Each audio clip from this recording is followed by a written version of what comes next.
आप सब लोगों का तहे दिल से बहुत बहुत शुक्रिया। इतनी तपती धूप के अंदर इतनी देर से इतनी बड़ी संख्या में आप लोग मेरा इंतजार कर रहे हैं। मैं आपका तहे दिल से बहुत बहुत शुक्रिया अदा करना चाहता हूं। जितने लोग इस वक्त टीवी में देख रहे हैं उन सब दर्शकों का भी मैं तहे दिल से शुक्रिया अदा करना चाहता हूं। सबको मेरा नमस्कार, सबको मेरा प्रणाम। दोस्तों, सीधा जेल से मैं आप लोगों के बीच में आ रहा हूं। आपके बीच में आके बहुत अच्छा लग रहा है।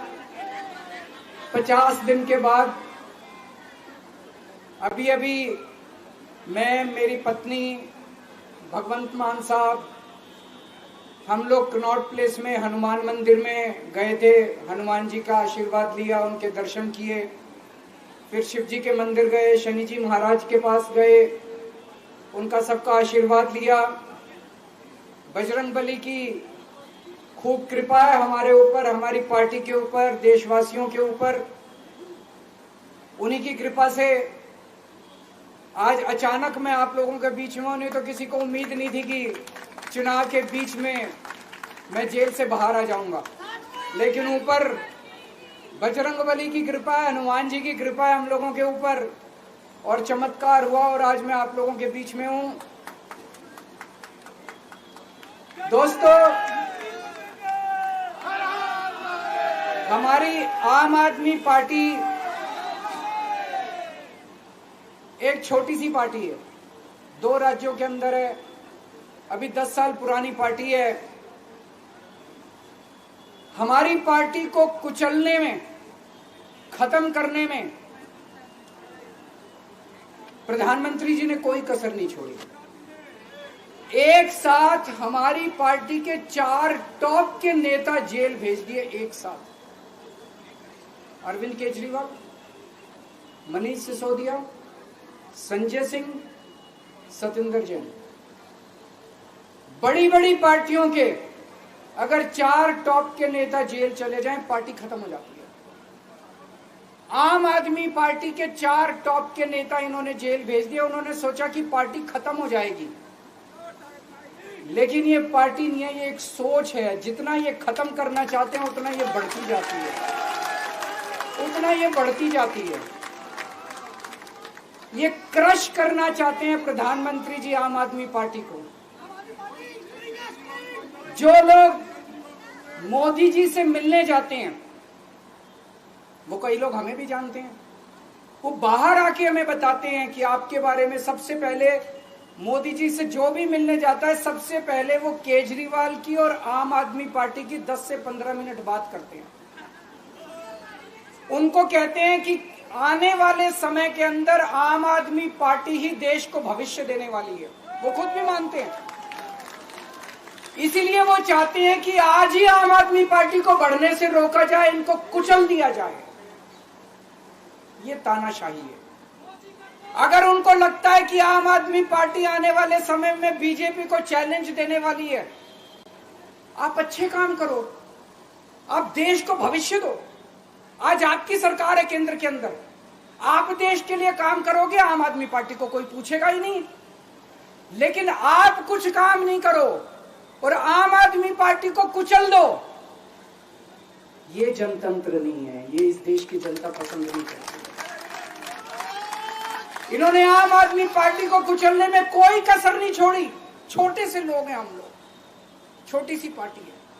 75 साल के अंदर इस कदर किसी पार्टी को और उसके नेताओं को प्रताड़ित नहीं किया गया जिस तरह से प्रधानमंत्री मोदी जी ने आम आदमी पार्टी को प्रताड़ित करने की कोशिश की है। मेरे को इन्होंने जेल भेज दिया। प्रधानमंत्री जी कह रहे हैं मैं भ्रष्टाचार से लड़ रहा हूं। देश के सबसे बड़े चोर, उचक्के और डकैतों को इन्होंने अपनी पार्टी में शामिल कर दिया। जिन लोगों को 10 दिन पहले मोदी जी कहते थे 70,000 करोड़ का इसने घोटाला कर दिया, थोड़े दिन के बाद उसी आदमी को अपनी पार्टी में शामिल करके किसी को डिप्टी सीएम बना देते हैं, किसी को मंत्री बना देते हैं और उनके सारे ईडी और सीबीआई के मामले खत्म कर देते हैं और कहते हैं मैं भ्रष्टाचार से लड़ रहा हूं।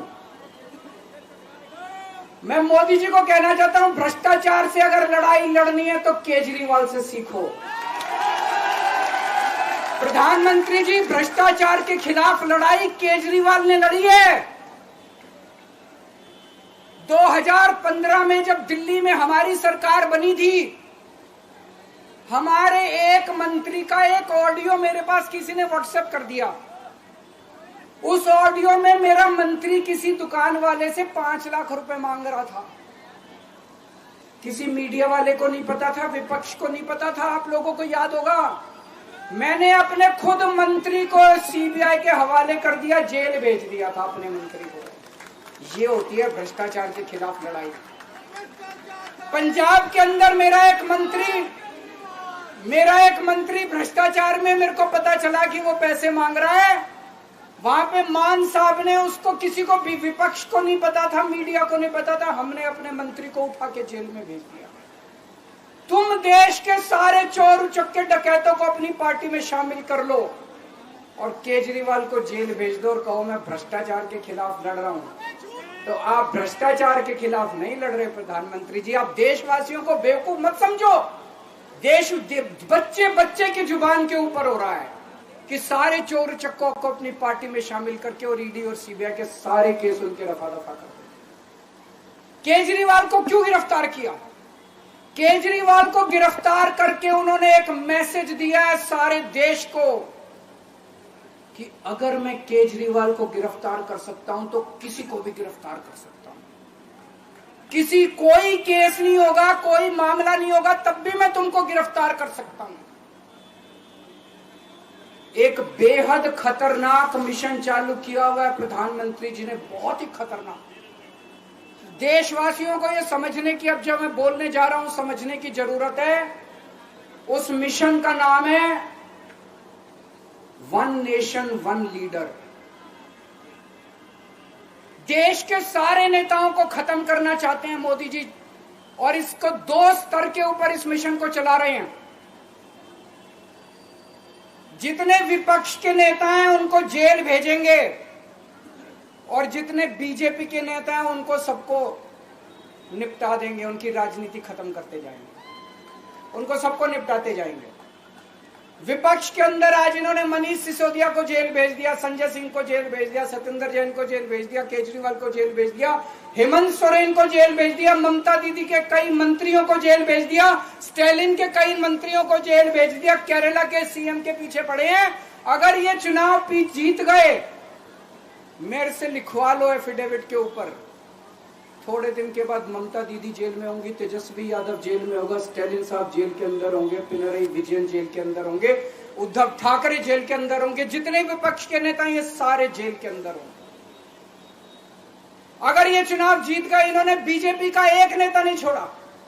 आडवाणी जी की राजनीति खत्म कर दी इन्होंने, मुरली मनोहर जोशी की राजनीति खत्म कर दी, सुमित्रा महाजन की, शिवराज सिंह चौहान जिसने मध्य प्रदेश का चुनाव जीत के दिया इन लोगों ने, शिवराज सिंह चौहान ने उसको मुख्यमंत्री नहीं बनाया, उसकी राजनीति खत्म कर दी। वसुंधरा राजे की राजनीति खत्म कर दी इन्होंने, खट्टर साहब की राजनीति खत्म कर दी, डॉक्टर रमन सिंह की राजनीति खत्म कर दी। अब अगला किसका नंबर है? योगी आदित्यनाथ।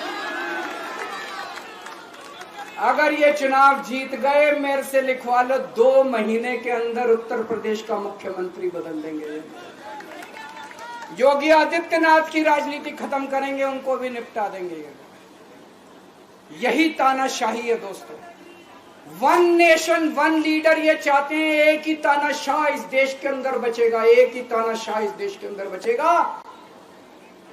हमारा देश बहुत महान है, 4000 5000 साल पुराना हमारा देश है। इसके पहले पिछले 4000 साल में कई मौके आए जब इस देश के ऊपर तानाशाहों ने कब्जा करने की कोशिश की, लेकिन हमारे देश के लोगों ने उन तानाशाहों का तख्ता उखाड़ के फेंक दिया। जब जब हमारे देश में ऐसा मौका आया कि तानाशाह ने हमारे देश के ऊपर कब्जा करने की कोशिश की, इस देश की जनता ने उसका तख्ता उखाड़ के फेंक दिया। आज एक तानाशाह इस देश से जनतंत्र खत्म करना चाहता है। आज एक तानाशाह इस देश से लोकशाही खत्म करना चाहता है। मैं पूरे तन मन धन से लड़ रहा हूं, संघर्ष कर रहा हूं उस तानाशाह के खिलाफ। 140 करोड़ लोगों का साथ चाहता हूं मैं। मेरे अकेले के करने से नहीं होगा। 140 आज मैं आप लोगों से भीख मांगने के लिए आया हूं। 140 करोड़ लोगों से 140 करोड़ लोगों से भीख मांगने के लिए आया हूं। मेरे देश को बचा लो, मेरे भारतवर्ष को बचा लो, मेरा भारत बहुत महान है। इस तानाशाही से बचा लो मेरे दोस्त, मेरे देश को।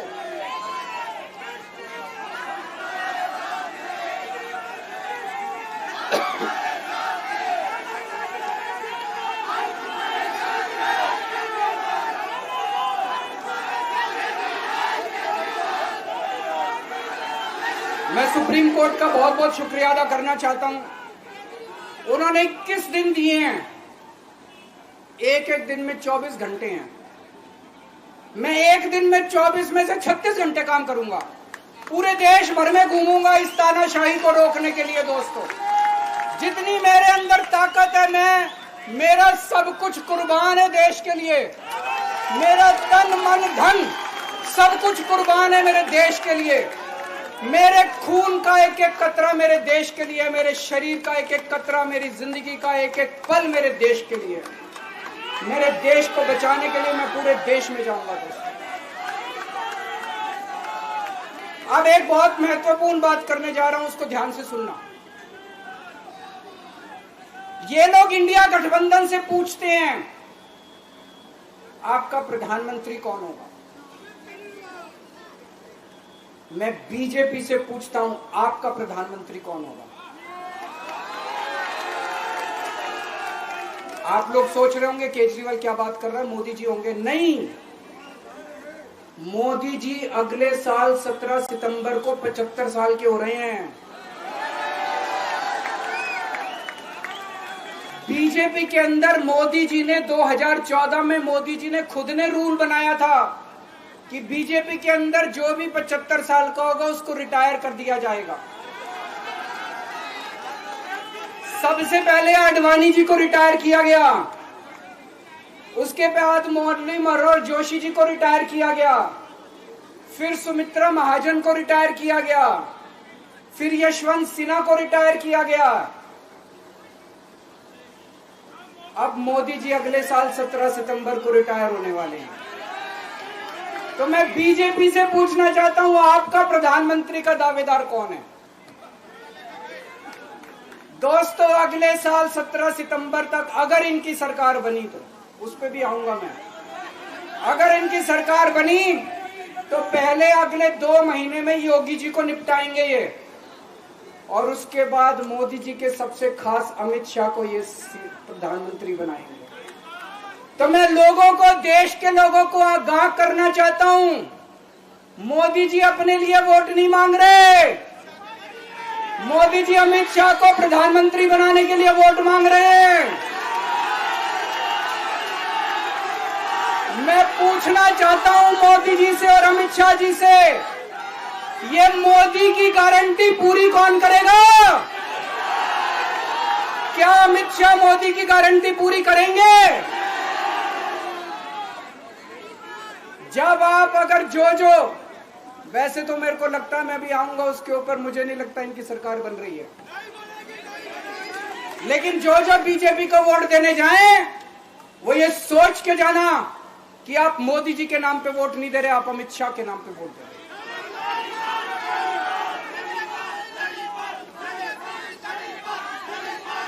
अब एक खुशखबरी है आप लोगों के लिए, अब एक खुशखबरी है। सबको बता देना जो मैंने बातें कही है, बड़ी सोच समझ के कही है।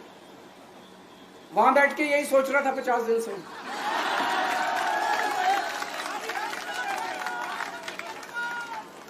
दोस्तों, पूरे देश के मेरे को बाहर निकले हुए 20 घंटे हो गए। इन 20 घंटों के अंदर भी मैंने रात भर में जनता से बात कर रहा था, लोगों से फोन कर रहा था।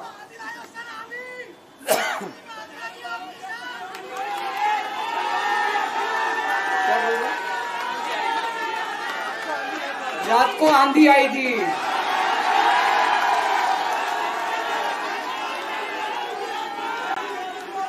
पिछले 20 घंटे में मैंने जो बातचीत करी है, कई बड़े बड़े एक्सपर्ट से बात की, चुनाव विश्लेषकों से बात की, सेफोलॉजिस्ट से बात की, जनता से बात की, फोन पे लोगों से। मेरा अपना आकलन है कि 4 जून के बाद इनकी सरकार नहीं बन रही, मोदी सरकार नहीं बन रही। दोस्तों, अगर मैं गलत हूं तो मेरे को बताना। हरियाणा में इनकी सीट कम हो रही है, राजस्थान में कम हो रही है, कर्नाटक में कम हो रही है, दिल्ली में कम हो रही है, बिहार में कम हो रही है, महाराष्ट्र में कम हो रही है, कर्नाटक में कम हो रही है, बंगाल में कम हो रही है, झारखंड में कम हो रही है। बढ़ कहां रही है? यूपी में कम हो रही है, बढ़ कहां रही है? बड़े एक भी जगह इनकी सीटें नहीं बढ़ रही हैं।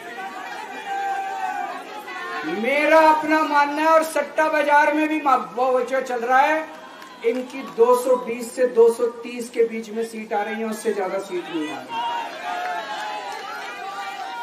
मोदी सरकार नहीं बन रही है, केंद्र में इंडिया गठबंधन की सरकार बन रही है। आम आदमी पार्टी उस सरकार का हिस्सा होगी। दिल्ली को पूर्ण राज्य दिलाएंगे। दिल्ली का एलजी लोगों का एलजी होगा, दिल्ली का एलजी दिल्ली वालों का एलजी होगा। गुजरात से आया हुआ अभी, दिल्ली के लोगों का एलजी होगा, दिल्ली के लोगों का विकास होगा। एक और पॉइंट है, जब मैं जेल के अंदर था तो कुछ लोगों ने यह मुद्दा उठाया, केजरीवाल सीएम पद से इस्तीफा क्यों नहीं देता। दोस्तों, केजरीवाल को कभी किसी पद का लालच नहीं हुआ। मैं अब मंत्री, मुख्यमंत्री, प्रधानमंत्री ये सब बनने नहीं आया। इनकम टैक्स में कमिश्नर की नौकरी करता था।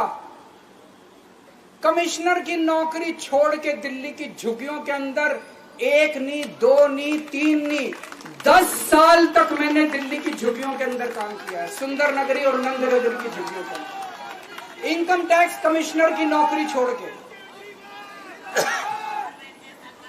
जब मेरे को दिल्ली की जनता ने पहली बार सीएम बनाया, असूलों के ऊपर 49 दिन के अंदर सीएम पद से इस्तीफा दे दिया था। एक चपरासी की नौकरी कोई नहीं छोड़ता। सीएम बनने के लिए लोग अपना दायां हाथ कटाने के लिए तैयार होते हैं। मैंने खुद से अपने आप सीएम की कुर्सी को लात मार दी थी 49 दिन के अंदर। मेरे लिए सीएम पद इंपॉर्टेंट नहीं है। आज मैंने सीएम पद से इस्तीफा क्यों नहीं दिया जेल जाने के बाद? दोस्तों, पिछले 75 साल में भारतवर्ष में इतने राज्यों के चुनाव हुए, इतने राज्यों के चुनाव हुए, दिल्ली के अंदर सबसे ऐतिहासिक बहुमत से आम आदमी पार्टी जीती। 55-56% वोट, एक बार 67 सीट, एक बार 62 सीट। इतने भारी बहुमत से आज तक कोई राज्य की सरकार 75 साल में नहीं जीती। इतने भारी बहुमत से जीतने के बावजूद झूठा केस, अब उनको पता है वो हमें हरा नहीं सकते दिल्ली के अंदर। उन्हें पता है अगले 20 साल तक दिल्ली में आम आदमी पार्टी को कोई नहीं हरा सकता। तो उन्होंने एक षड्यंत्र रचा, राजनीतिक षड्यंत्र रचा।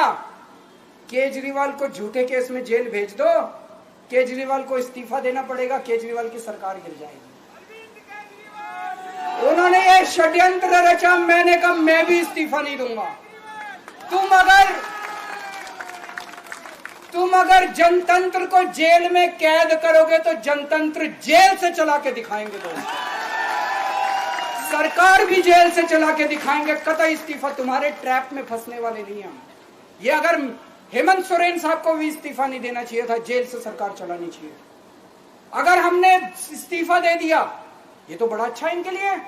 जिस राज्य के अंदर ये चुनाव हारेंगे उसके मुख्यमंत्री को पकड़ के जेल में डाल दो, सरकार गिरा दो। उसके मुख्यमंत्री को पकड़ के जेल में डाल दो, सरकार।